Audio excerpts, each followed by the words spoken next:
when the Tom Brady, 7-time Super Bowl champion, 23-year veteran and walking football institution, says your organization failed a quarterback, you don't just get headlines. You get exposed. And not just exposed in a bad play calling or tough season kind of way. No, this was deeper, more personal, more systemic. This was Brady peeling back the curtain and pointing directly at the machine itself, the Cleveland Browns, and the NFL at large, for setting up young quarterbacks like Shedeur Sanders to fail before they ever have a chance to succeed.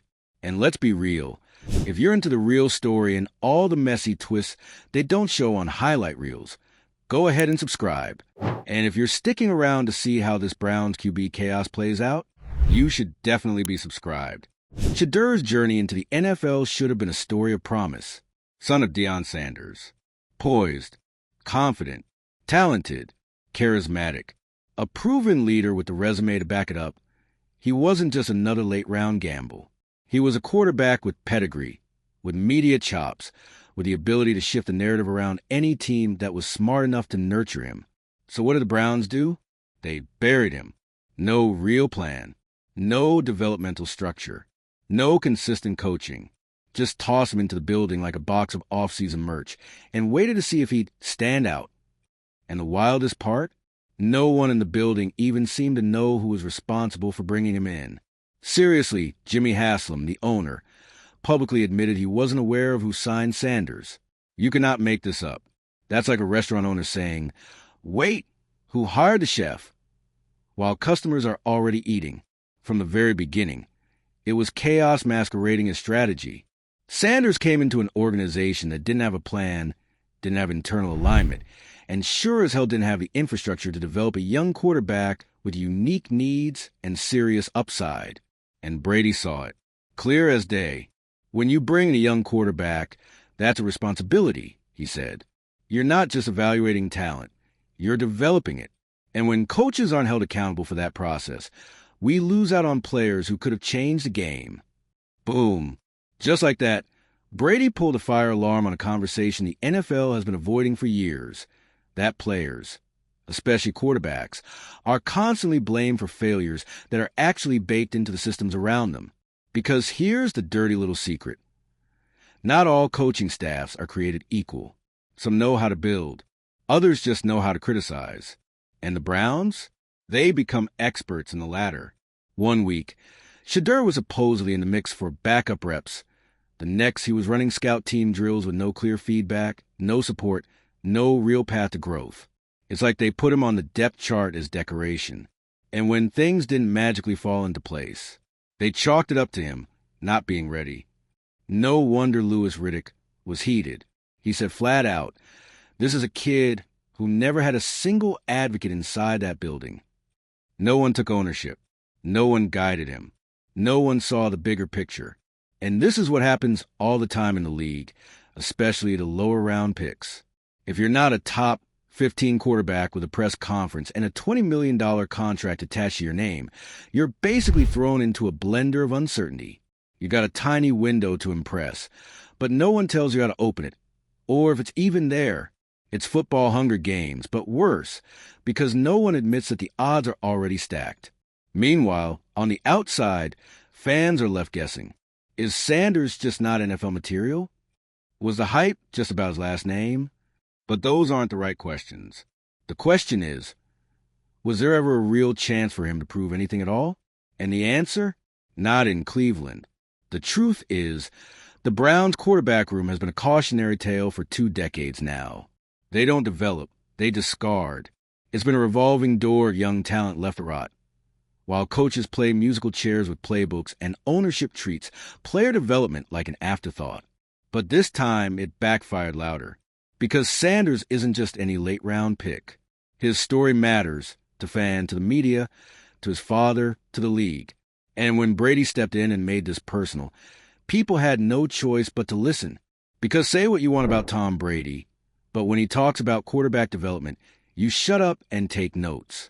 He didn't succeed because he was just born better. He was developed.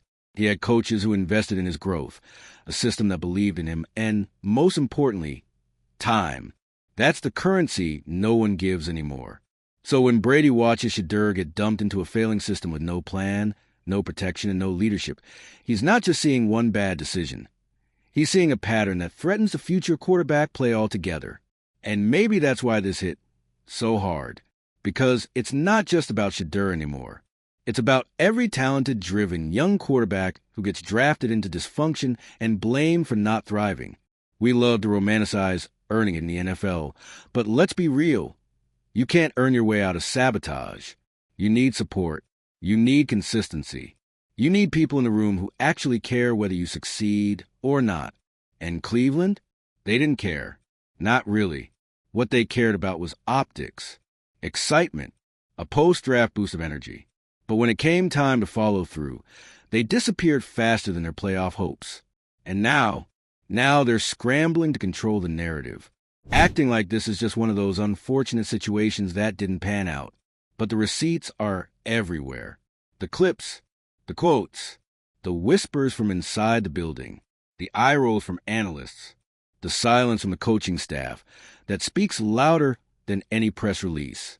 This isn't bad luck. It's bad leadership. And the NFL's finally starting to realize that. Because when legends like Tom Brady and respected voices like Louis Riddick are all saying the same thing, that this was a setup, not a shortcoming, you start to understand the full weight of what Cleveland just did. They didn't just fumble a player. They fumbled the future. They fumbled a shot at reshaping their franchise around a dynamic, media-savvy, high-upside quarterback who could have changed their narrative. And instead, they did what Cleveland always seems to do. They bailed early, blamed quietly, moved on loudly. But Shedeur, he's not done, not even close. He's just waiting for the right team to see him, really see him, and give him what he never got in Cleveland, a chance. Because once that happens, you better believe the revenge tour will be cinematic. Imagine the matchup. Shedeur walks onto the field. He's wearing a different jersey. He's calm, focused, surgical. And across the field, the Browns, wide-eyed, scrambling to figure out how they ever let this guy go. And you can almost hear the commentators now. Remember when they said he wasn't ready? Remember when they gave up on him after one preseason? Look at him now. That's not a highlight reel. That's a reckoning. So to Cleveland, you may have buried Shedeur Sanders, but all you did was plant him. And when he blooms, we'll all remember exactly who tried to keep him underground. Let us know what you think. Should Shedeur get another shot, and which team would actually do right by him? Drop in the comments. And don't forget to hit subscribe, because around here, we don't just follow football, we follow the fallout. Because here's the thing about the NFL, nothing stays buried forever. Not talent, not drama, and definitely not failure. Especially when that failure is so loud, so blatant, and so avoidable, it practically begs for a 10-part docuseries. Cleveland, you had the makings of a redemption story. A franchise desperate to move out of quarterback purgatory, and a young, gritty QB in Shedeur Sanders who came into your building with name recognition, natural leadership, and enough poise under pressure to make most rookies look like JV. The story wrote itself. All you had to do was not fumble it. Instead, what did you do? You treated the kid like a summer intern. No plan, no priority, no accountability. And when he didn't light the building on fire in 2 weeks, you hit the emergency eject button. What makes this even more ridiculous is that the Browns knew what they were walking into. You don't draft Shedeur Sanders by accident. You don't put a Sanders on your roster and expect the media to just look the other way. There's legacy baked into that name. There are expectations. The spotlight comes with a family crest. That's part of the deal. But instead of embracing it, instead of stepping up to the moment, the Browns did what they always seem to do when it's time to actually lead. They panicked. And look, let's not pretend Shedeur needed hand-holding. He didn't need special treatment. But what he did need was what any rookie quarterback needs. Structure, purpose, representatives' communication. A coaching staff that could look him in the eye and say, here's the plan. Here's what we see. Here's how you grow. Instead, what did he get? Inconsistency, silence, mixed signals, and eventually the door. And now the narrative is slipping out of their control. Because thanks to Tom Brady, This isn't just about Shedeur anymore. It's about a league-wide indictment of how young quarterbacks are developed, or more accurately, not developed. Let's not forget, Brady himself was a sixth-round pick. No one expected him to be anything more than a clipboard holder. But he had a coach, a system, a team that understood the long game. He didn't start off as Tom Brady the GOAT. He became that because he was given space to become. Shedeur wasn't given that. He was given a stopwatch and a shrug.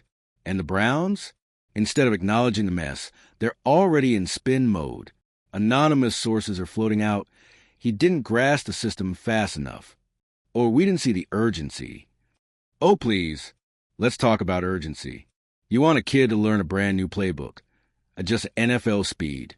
Gel with receivers, handle media pressure, and impress a half-baked coaching staff in 3 weeks? That's not urgency. That's sabotage wrapped in a stopwatch. And as if that wasn't enough, you have people behind the scenes now trying to quietly rewrite history, pretending like this was all part of some master plan. He was a flyer pick. It was low risk. Yeah, low risk for you, maybe.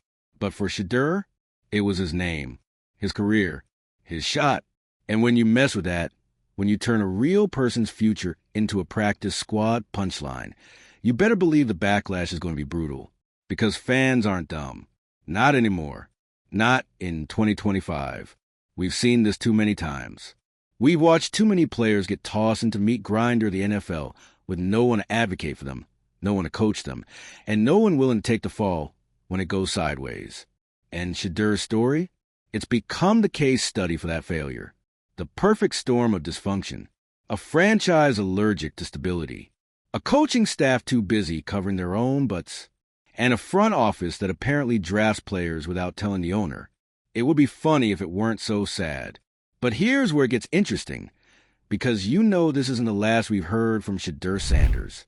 This is the calm before the storm. You think he's just going to fade quietly into irrelevance? You think Dion's kid is just going to take this L, shake some hands, and go sell insurance? Not a chance. If you watched how Shedeur moves, how he plays, how he carries himself, you already know. This man is built for the long game. He's not loud. He's not flashy. But he's watching. And he's waiting. Waiting for the right coach. The right opportunity. The right revenge arc.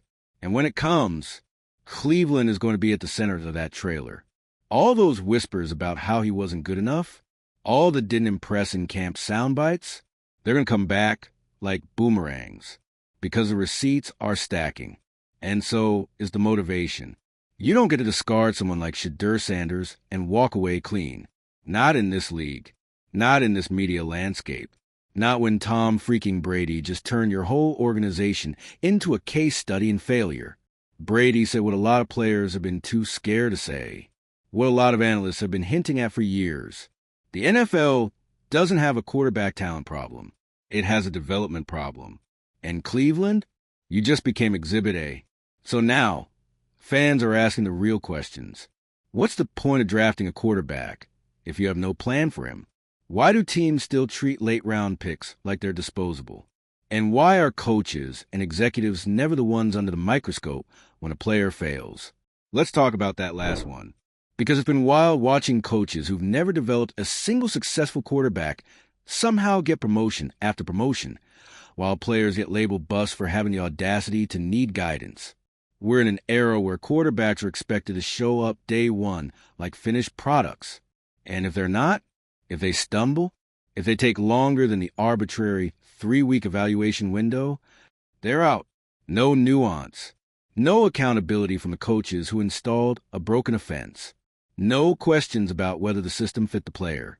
Just a clean cut and a press conference full of empty cliches. It's the NFL's most consistent plot twist. And yet, people act shocked when a guy like Shedeur doesn't make it in that environment.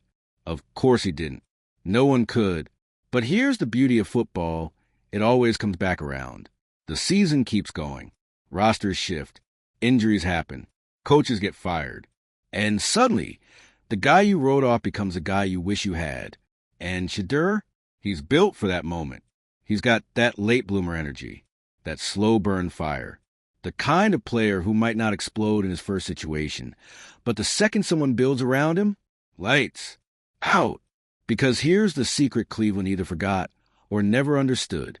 Shedeur Sanders doesn't need saving. He just needs space to grow. He doesn't need a hype machine. He needs coaches who believe in process. He doesn't need the media to make excuses for him. He just needs one organization willing to see past a name, past a narrative, and just let the man work. And when that happens, oh, it's going to be nasty. Cleveland may not realize it now, but they just handed Shedeur the one thing every great player needs: motivation. And if you've been paying attention to how the league works, how comebacks are made and legends are written, you already know how this ends. With a slow-motion highlight reel, with a sideline fist pump, with a camera cutting to Brown's front office while Shedeur dances in the end zone in someone else's jersey. So buckle up. The sequel's already being written. And next time Shedeur Sanders steps on the field, Cleveland, who had every opportunity to flip the script, to take a calculated risk that could have turned into the story of the season, a low-round draft pick blossoming under the radar, a quiet ascension, the son of Dion, Coach Prime himself, making waves not just because of the name, but because of the work. But no, the Browns chose dysfunction. Again, and not the flashy kind of dysfunction, either. The quiet, corrosive kind. The kind that seeps in through bad communication, unclear expectations, and a complete lack of internal alignment. The kind where no one can say who's in charge, or who's accountable, or who even wanted Shedeur there in the first place. It's a house with no foundation. And the moment you step inside thinking there's structure, boom, you fall through the floor. That's what happened to Shedeur. Drafted into an illusion. Sold a dream by a team that didn't even bother to build one. And now, the Browns are shocked that the narrative has turned against them. Like they didn't just ghost a rookie quarterback after 2 bad practices and a misread in a scrimmage. Like we all didn't watch this franchise botch quarterback development for 2 straight decades.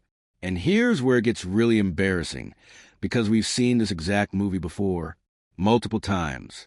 Talented quarterbacks land in Cleveland, full of promise. The team fails to surround them with competent coaching, adequate protection, or literally any kind of plan. Then they're dumped, replaced, and quietly erased from the playbook, and the press releases like they were never there to begin with. The difference this time? The cameras are still rolling.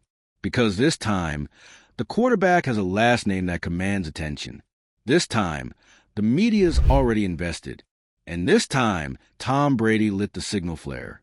And when Tom Brady calls out your organization for being broken, that's not just a hot take. That's a reputation destroyer. That's the guy who built the modern model of quarterback development, telling the world, hey, this isn't a talent issue.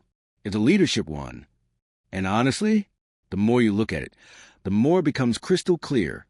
Shedeur never had a real shot. From the moment he walked in, the odds were tilted. No mentorship pipeline. No continuity in the offensive room. A coaching staff treating him like a walk-on instead of a potential franchise piece.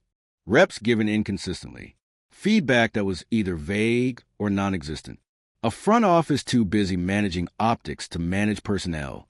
And an ownership group that, by its own admission, didn't even know he was there. Let that sink in.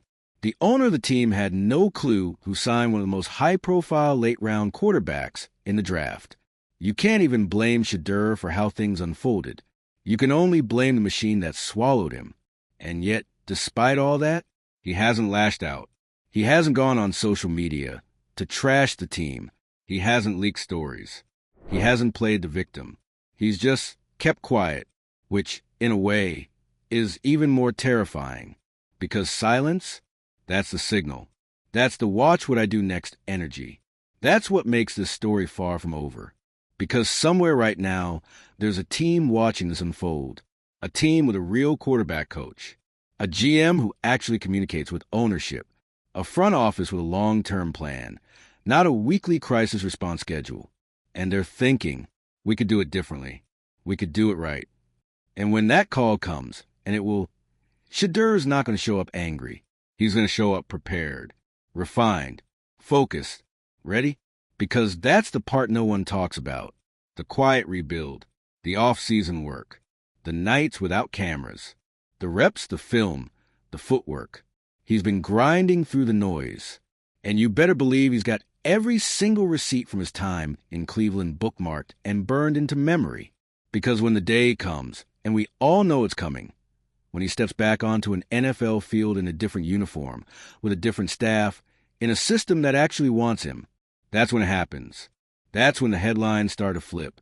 That's when the broadcasters pull out the once written-off sound bites. That's when the ESPN lower third starts saying breakout star instead of practice squad casualty. And Cleveland? They'll be left watching from the sidelines. Again, except this time, they won't be able to pretend it was just bad luck. This time, the receipts are too loud. The narrative is too public. And the fingerprints are all over the crime scene. What's wild is how avoidable it all was. Because we're not talking about some diva personality or locker room cancer here. We're talking about a composed, coachable, high IQ quarterback who knows how to lead and never once asked for special treatment. All he asked for was a shot, a plan, a chance. And Cleveland had that in their hands. They had the rare opportunity to not be the laughingstock, to take a low-risk, high-reward swing, to actually surprise people by getting it right for once. But instead, they did what they always do. They hedged. They panicked. They bailed. And now they're trying to backpedal, hiding behind phrases like organizational fit and timeline alignment. Nah, just say it. You didn't know what you were doing. And now you're mad that everyone else can see it too. This is the part of the movie where the villain thinks they've won, where they shrug off the hero's exit as irrelevant, not realizing they just created the very storm that'll return to haunt them in the third act. Shedeur Sanders is coming back. Whether it's this season, next season, or in a flash of brilliance 2 years from now, he's coming back.